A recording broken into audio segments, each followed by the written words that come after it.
शहाजीराजे हे खरं तर आदिलशाहीच्या सेवेमध्ये होते, कधी निजामशाहीच्या. त्यामुळं ते त्यावेळच्या तत्कालीन इथं तेच होते, मुस्लिमच शासनकर्ते होते. त्यामुळे साहजिकच शहाजीराजे हे कधी निजामशाहीच्या चाकरीत होते, कधी आदिलशाहीच्या चाकरीत होते. आणि त्यामुळे त्यांच्या पदरी काही मुस्लिम व्यक्ती सरदारही शहाजीराजांकडे होते, पण त्या व्यक्ती शहाजीराजांच्या विश्वासातल्या होत्या. त्यापैकी एक व्यक्ती होती, तिचं नाव होतं नूर खान बेग.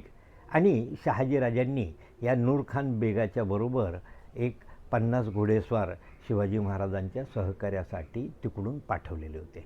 आता हे नूर खान बेग हा शहाजीराजांच्या जो पदरचा असल्यामुळे त्यावेळेस तो तरुण होता, 25-30 वर्षाचा होता. आणि ज्यावेळेस ते पुण्यामध्ये आले आणि 10-20 वर्षामध्ये त्यांचं वय झालं आणि शिवाजी महाराजांनी त्यांना निश्चितच निवृत्त केलं.